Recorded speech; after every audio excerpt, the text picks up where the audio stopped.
Okay, so what we've done today and actually accomplished on the truck is quite a bit. All the fuel system is done now, so I'm going to show you guys that now. We're going to start in the engine bay, then I'll move to the back, and then I can kind of show you under the line, the frame rails, where the inline pumps are and everything like that. So let's go check that out.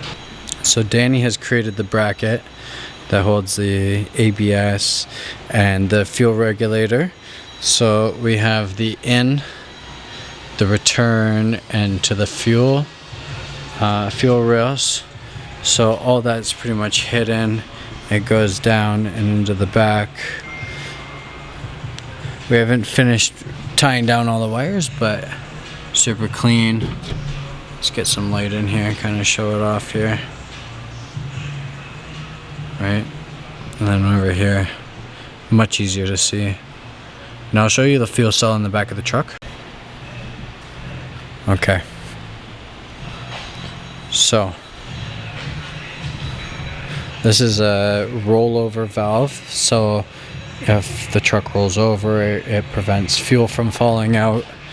Also lets it breathe. Up top is our return line right here. So this line is our return line. And then our feed line down there. So kind of you fill up. We've got new brakes and rotors and pads that are going to go on it because these have been sitting for a long time. You want to see how bad these look? Look at these crusty old things. Crusty. So we're going to have to pull the truck up and show you underneath, but essentially that's how it looks in the back. We're going to put aluminum sheet over it and then do braces across, so that way we can cover this in case it does rain. I mean, it can get wet, but we don't want that really. So then we'll put like a piano hinge right here, so that way I can match it up to my duckbill here, right? We'll be able to match it up right there, but fold it up to be able to put gas in it when we need it.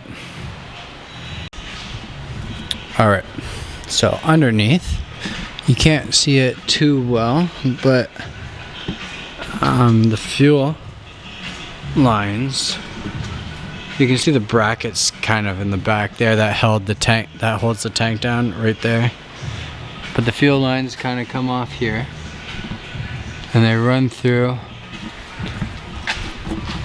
the whole back here. So there's one fuel filter.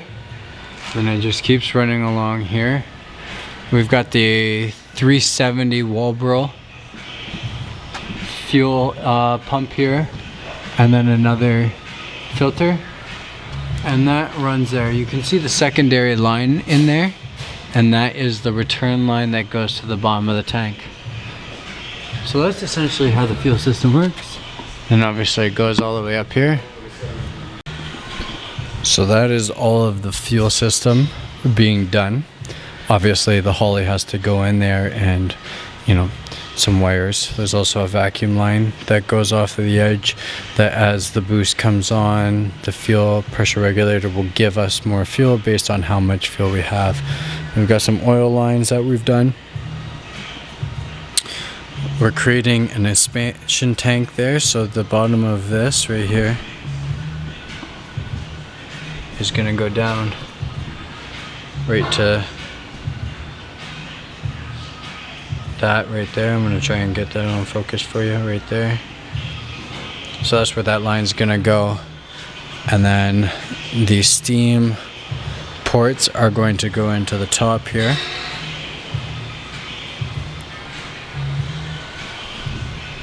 We still have to do the heater hoses, which are right there to go into the firewall. And then the oil drain line, and we have the catch can. The catch can is going to have to get put in. Nice, big and juicy. Should be able to catch all the oil we need. And then really the end is gonna just be a bunch of little vacuum lines that have to be finished. We got the throttle cable that still has to be finished.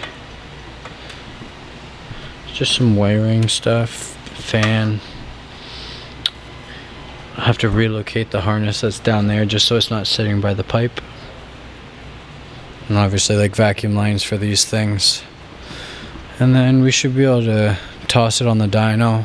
We're gonna run it on the dyno and then we're gonna bring it down to Davy's Auto just to make sure we put the new brakes and Caltracs on.